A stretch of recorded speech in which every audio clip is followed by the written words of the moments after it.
No vídeo de hoje nós vamos dar início a uma pequena série sobre o Sermão da Montanha, que foi o discurso feito por Jesus ali nos arredores de Cafarnaum e sem dúvida nenhuma, foi o discurso de cunho espiritual, digamos assim, foi um discurso com tema espiritual, o discurso mais belo, mais profundo, mais extraordinário, revolucionário já feito por alguém. O Sermão da Montanha é um marco, é um marco dentro da espiritualidade. Não existe nada comparável ao Sermão da Montanha antes e nem depois. O Sermão da Montanha, Jesus estava no seu auge de sua capacidade, estava no auge de sua consciência quando ele fez aquele discurso. Ele devia ter ali por volta dos 31, 32 anos de idade e ele estava no auge de sua consciência, no auge da sua espiritualidade, e ele fez aquele discurso que marcou profundamente a espiritualidade no mundo inteiro. Ninguém fez nada parecido. Muitas e muitas pessoas se converteram ao cristianismo. Muitas e muitas pessoas se converteram à religião cristã por conta deste discurso. É lindo, é profundo, é revolucionário. Para os dias atuais, é revolucionário. Imagine 2000 anos atrás. Então, hoje nós começamos uma pequena série de vídeos sobre esse discurso que ficou conhecido como o Sermão da Montanha. Bem, eu sou Isaac, sou psicólogo há 23 anos, sou um apaixonado por espiritualidade, por filosofia, por teologia, e você está aí no canal Mentes Sem Fronteiras. E vamos para o vídeo. Bem, comentar o Sermão da Montanha não é uma tarefa fácil. É um discurso muito profundo e muito complexo. Então é preciso que a gente faça aqui alguma introdução antes de entrarmos realmente no discurso. Primeiro o título, o Sermão da Montanha para o século XXI. Por que esse para o século XXI? Não dá para você entender um fenômeno da magnitude de Jesus, não tem a menor possibilidade de você entender um fenômeno como Jesus simplesmente estudando teologia. Não vai entender. Não vai entender. Eu estudo Jesus Cristo há quase 30 anos e tenho um pouquinho de experiência nisso. Só pela via da teologia você não vai entender o fenômeno que foi Jesus Cristo. Então a gente precisa, tudo que estiver ao nosso alcance, a gente precisa fazer uso. A psicologia é muito bem-vinda, a neurociência é muito bem-vinda, a física, a mecânica quântica é muito bem-vinda, a astrofísica, a biologia, toda a ciência moderna é muito bem-vinda neste processo de compreensão, nesse processo de entendimento do que foi Jesus Cristo, quem foi Jesus Cristo. Aliás, é uma pergunta que é feita ao longo dos séculos, né? Quem foi Jesus Cristo? É uma pergunta que teólogos, filósofos, cientistas, místicos, ocultistas, até os ateus, até os ateístas fazem essa pergunta. Quem foi Jesus Cristo? E para a gente responder essa pergunta, ou pelo menos se aproximar da resposta, né, para essa pergunta, somente a teologia é muito difícil. A gente precisa usar todos os recursos que nós temos hoje, que é a ciência moderna. Por isso eu coloquei o título O Sermão da Montanha para o século XXI. O século XXI significa usar mão de toda a ciência que nós temos, uma linguagem também mais acessível, uma linguagem mais contemporânea, uma linguagem que se aproxime da psicologia, que se aproxime da neurociência, uma linguagem atual. Então, por isso eu coloquei esse título aí, O Sermão da Montanha para o século XXI. Até tempos atrás, toda a compreensão a respeito de Jesus, todo o esforço para entender o fenômeno Jesus Cristo era feito através da teologia. E minha opinião aqui, deixo aqui a minha opinião, você não vai conseguir entender o fenômeno Jesus Cristo somente pela teologia. Não vai. Sei que vai ter gente que não vai gostar dessa minha afirmação, mas paciência. Bom, para a gente falar também sobre o Sermão da Montanha, dar uma interpretação a respeito do Sermão da Montanha, primeiro eu falei sobre o título, porque para o século XXI, e agora uma pequena introdução sobre Jesus Cristo. Quem foi Jesus Cristo? É a pergunta que, por séculos, as pessoas fazem essa pergunta. Jesus Cristo, para você entender ele, você não vai compreender o fenômeno que chamamos Jesus Cristo, você não vai entender este fenômeno se você não conhecer o estado de consciência que Jesus conheceu. Se você não vivenciar o estado de consciência que Jesus vivenciou e que ele chamava de reino de Deus e também chamava de reino dos céus, se você não experienciar, se você não conhecer, não vivenciar este estado de consciência, você não vai ter condições de entender o que foi Jesus Cristo ou quem foi Jesus Cristo. Não só Jesus.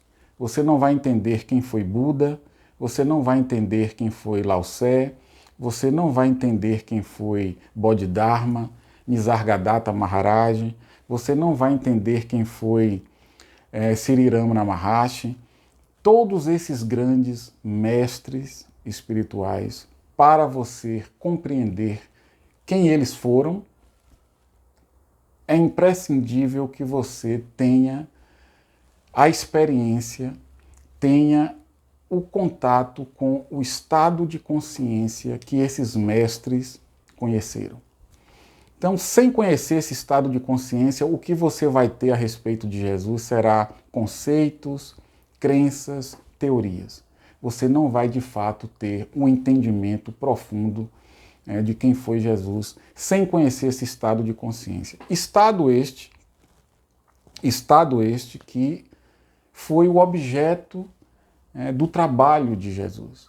Jesus veio ensinar as pessoas a vivenciar esse estado de consciência, que ele chamava de reino dos céus, ele chamava de reino de Deus.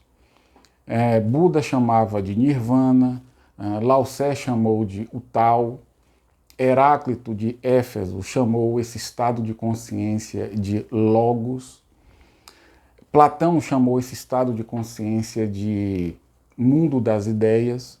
Muitos místicos chamaram e chamam esse estado de consciência de a verdade absoluta, a verdade suprema.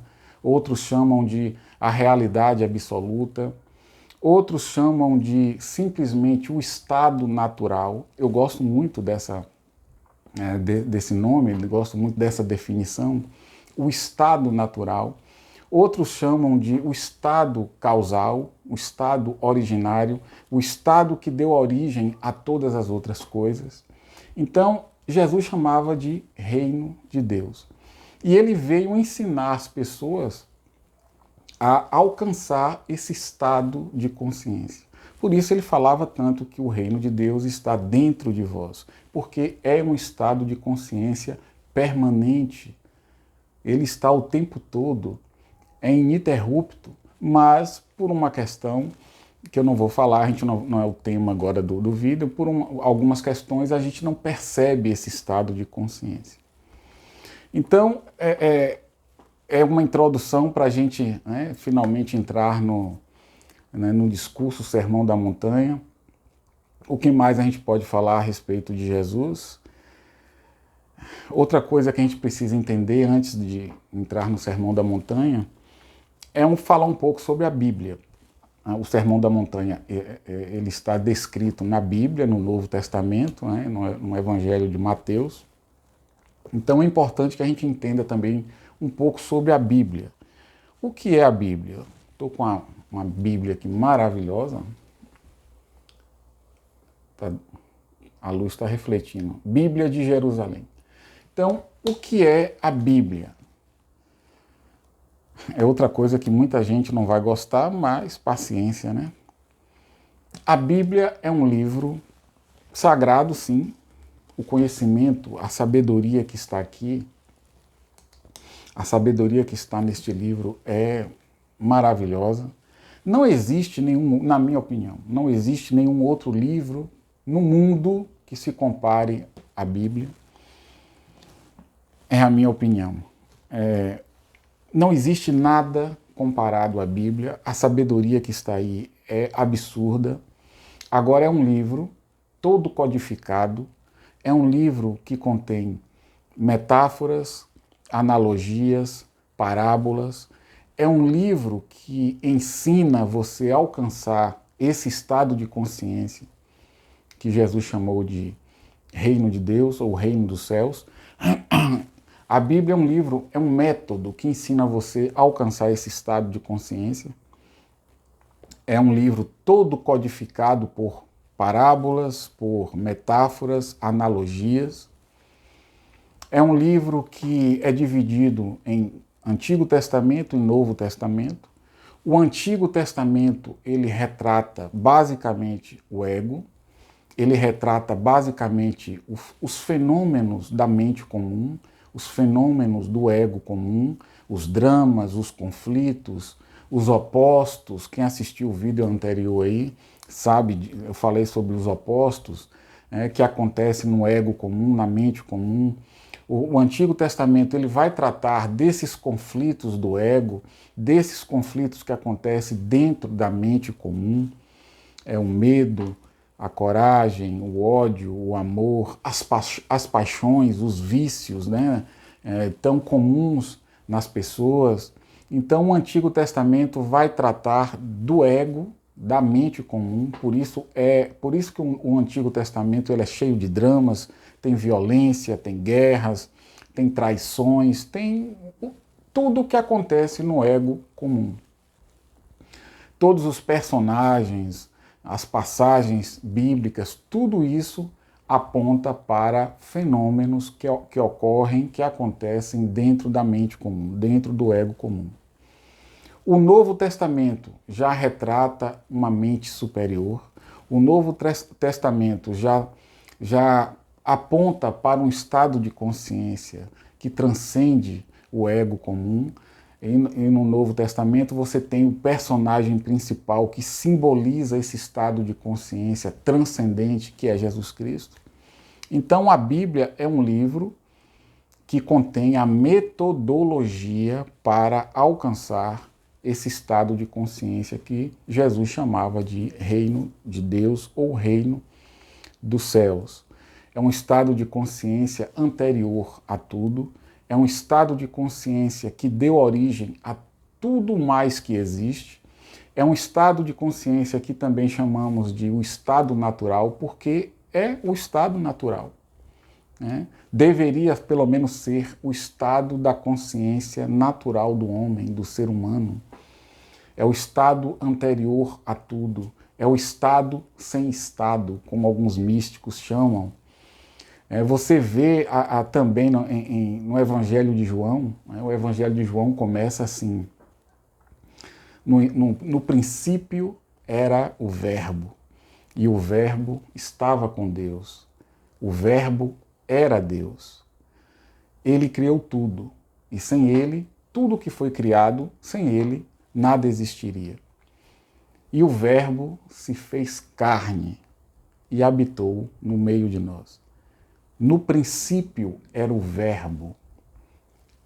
Essa introdução do Evangelho de João remete ao estado natural, remete ao estado de consciência anterior a tudo. No princípio era o Verbo, e o Verbo estava com Deus, o Verbo era Deus. Então, o Evangelho de João, ele já começa apontando para esse estado de consciência anterior a tudo. O estado de consciência que antecede tudo. É um estado onde não há polaridades. É um estado onde não há conflitos, porque não há polaridades. É um estado que anterior ao próprio tempo. O tempo veio existir depois. É o estado eterno. Por isso Jesus falava, antes de Abraão, eu sou. Ele se referia ao estado de consciência que ele conheceu e que ele vivia a maior parte do seu tempo ali. Como eu posso dizer, Jesus vivia o seu dia a dia, Jesus vivia o seu cotidiano neste estado de consciência. Por isso ele falava as coisas que ele falava. Eu e meu Pai somos um, eu sou o caminho, eu sou a verdade, eu sou a vida.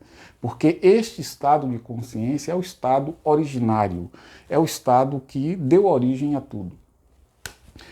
Então, este vídeo de hoje é um vídeo introdutório para a gente começar a falar sobre o Sermão da Montanha. Já estamos com 16 minutos. 16 minutos, eu vou ter que... Bom, como eu falei, vai ser uma pequena série sobre o Sermão da Montanha. Discurso extraordinário. Aconselho você que está aqui assistindo, se está assistindo é porque tem interesse nesse tema, nesse assunto. Aconselho você ir na sua Bíblia, olhe lá no Novo Testamento, em Mateus, capítulo 5, se eu não me engano, você vai encontrar o Sermão da Montanha. Lindo, extraordinário, poético, profundo, complexo, revolucionário, absurdamente belo. Quando eu li o Sermão da Montanha a primeira vez, eu me lembro o impacto que eu senti ao ler o Sermão da Montanha a primeira vez. Isso tem deve ter uns 30 anos, ou quase 30, uns 30 anos. E quando eu li, de imediato eu fiquei, nossa, de onde ele tirou essa sabedoria? Como um jovem de 31 anos pode fazer um discurso desse? Como um jovem de 31 anos, de onde ele tira esse conteúdo, essa sabedoria? Como um jovem de 31 anos pode falar isso? Não viveu nada, não sabe nada da vida.